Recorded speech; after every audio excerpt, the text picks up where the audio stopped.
is talking about in Revelation 7, 9 through 14, showing that them nations, kindreds, and peoples is not talking about all nations, because the tribulation, that ain't talking about other nations. All right, it's talking about the Israelites. Okay, and the great multitude. You still got Dan in the picture, so, and the wives of the men of the Lord and everything like that, or the 144, or the elect rather.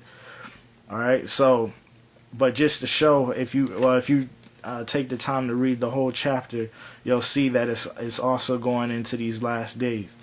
All right, but the scripture said, "Take thy number, O Zion, and shut up those of thine that are clothed in white, which have fulfilled the law of the Most High." Okay. All right. So yeah, let me just make sure my notes is all good.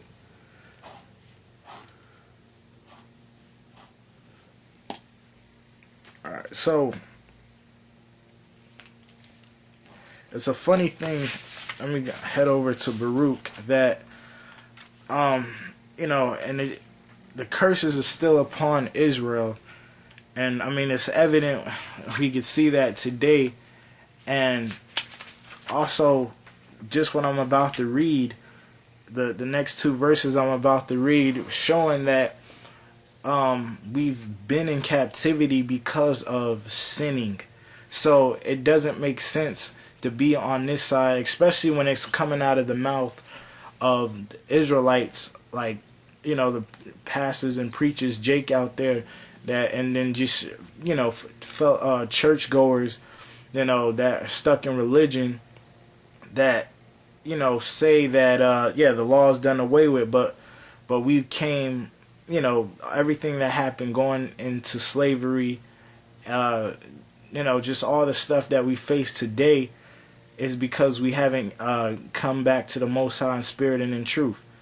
All right, how can you love the Most High but you worship other gods? Because you're not worshiping the God of Israel in the churches. All right, but let's see. This is Baruch and the Apocrypha, and I'm gonna start at 28. As thou spakest by thy servant Moses in the day when thou didst command him to write thy law before the children of Israel, saying, If ye will not hear my voice, surely this very great multitude shall be turned into a small number among the nations where I will scatter them. So off top, Most High said he would scatter us among the nations, and that's evident today.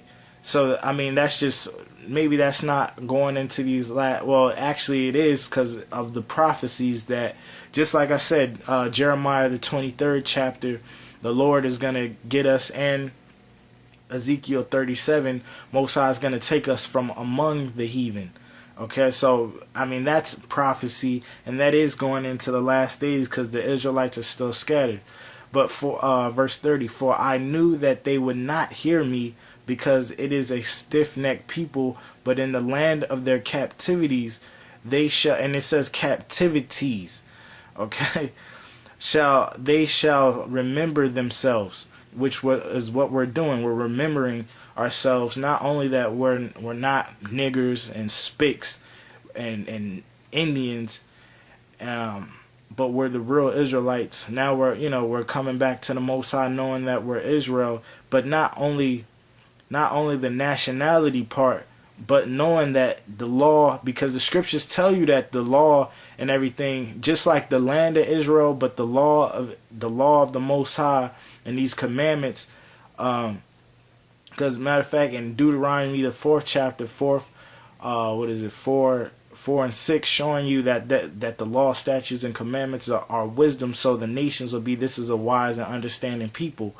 But in Ecclesiasticus, it also says that the law and everything was a heritage.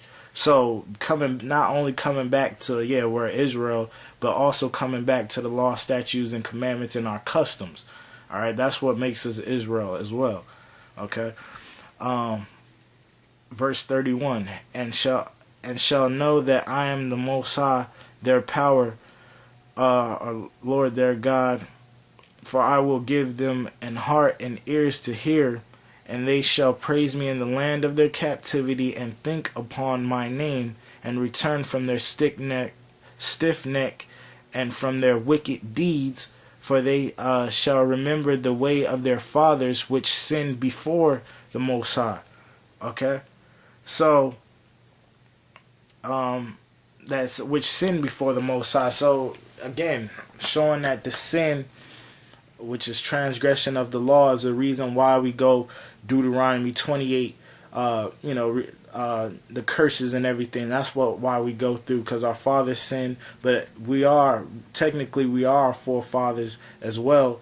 So, and just as we're still sinning today and breaking the Most High's commandments. So that's why we're still in captivity, but it's, prophecies is going to still be fulfilled. The elect is out there, and they're going to be, chosen. All right. So from there, let me go to Baruch, 4th chapter, and I'm going to start at the top. This is the book of the commandments of the Most High, and the law that endureth forever. So off top, the law that endureth forever. So no, the law is not temporarily done away with, and then we're going to keep the law in the kingdom or whatever. The law endureth forever, because even the Lord, Luke the 10th chapter says what is the law? What does the law say? Pretty much is what he said. When you read that, I think it's the 29th, 29th verse, I think 29, 30, 31.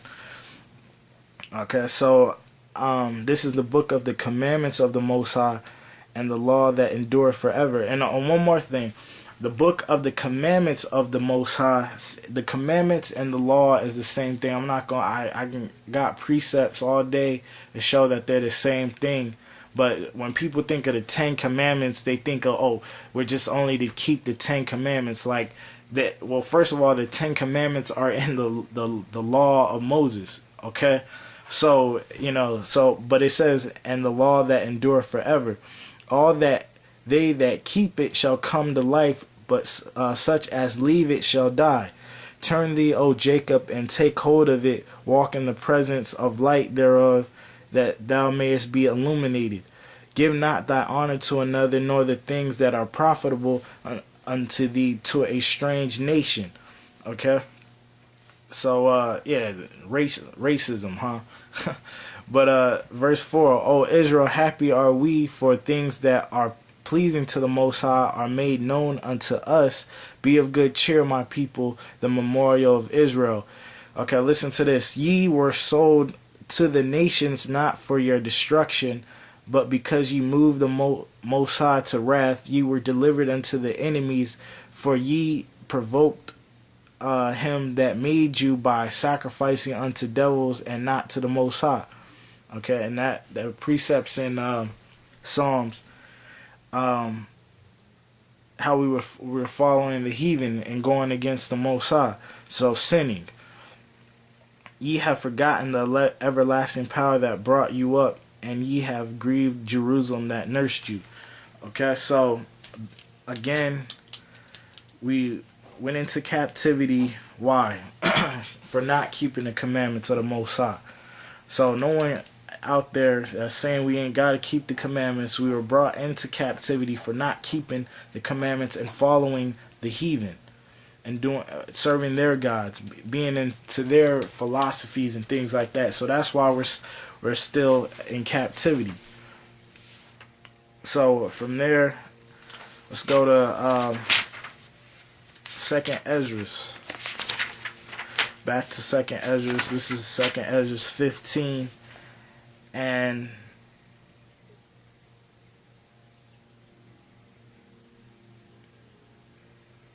because it's a lot to read, but I just want to touch in the key points, and you guys can read it yourself.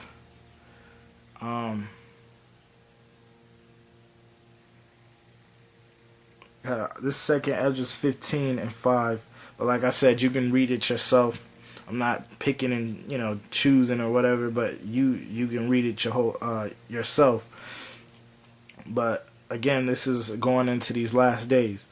Behold, 2 Ezra 15:5. Behold, saith the Most High, I will bring plagues upon the world, the sword, famine, death, and destruction, for wickedness hath exceedingly polluted the whole earth, and their hurtful works are fulfilled.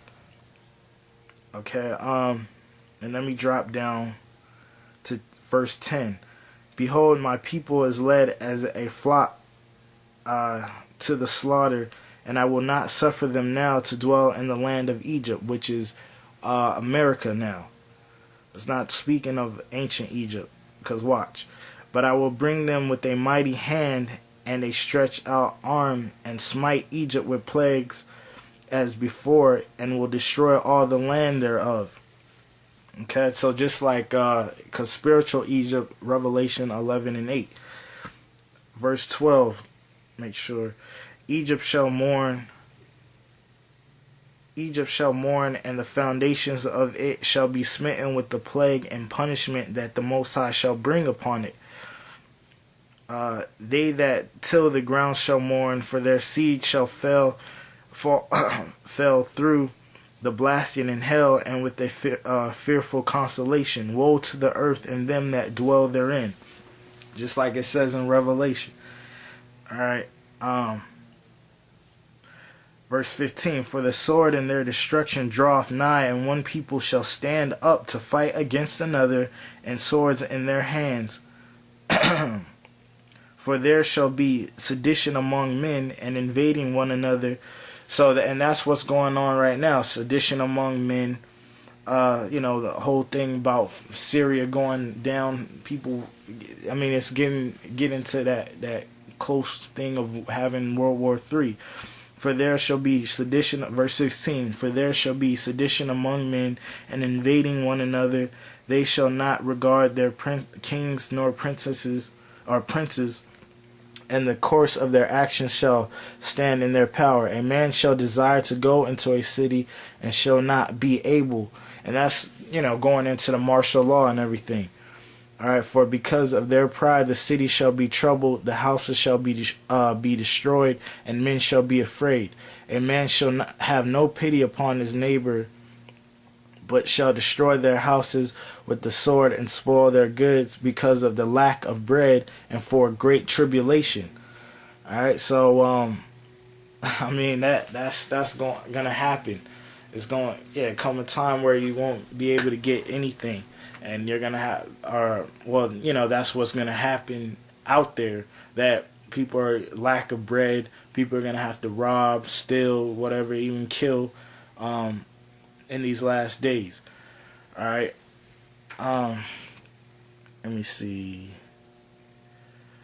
I'm just continue. Behold, verse 20. Behold, saith the Most High, I will call together all the kings of the earth to reverence me, which are from the rising of the sun, from the south, from the east, and Libanus, to turn themselves one against another, and repay the things that they have done to them.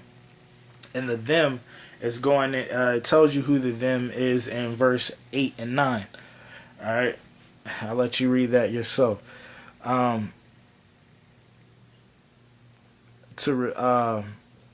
Like as they, verse 21, like as they do yet this day unto my chosen, okay, so will I do also, and recompense in their bosom.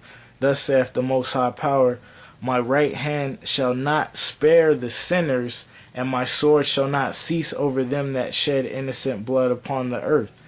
Okay, so back to the nations and everything, just like it says in Wisdom of Solomon, the 6th chapter. But also, matter of fact, that's pretty much the precept. Wisdom of Solomon, the 6th chapter, to the kings of the earth that rule the Most High's kingdom, because you've not kept the law. The destruction is going to come upon you. Wisdom of Solomon, that's chapter 6, 1 through 5. Okay, and then let me see, verse 23. The fire is gone forth from his wrath and hath consumed the foundations of the earth. So again, that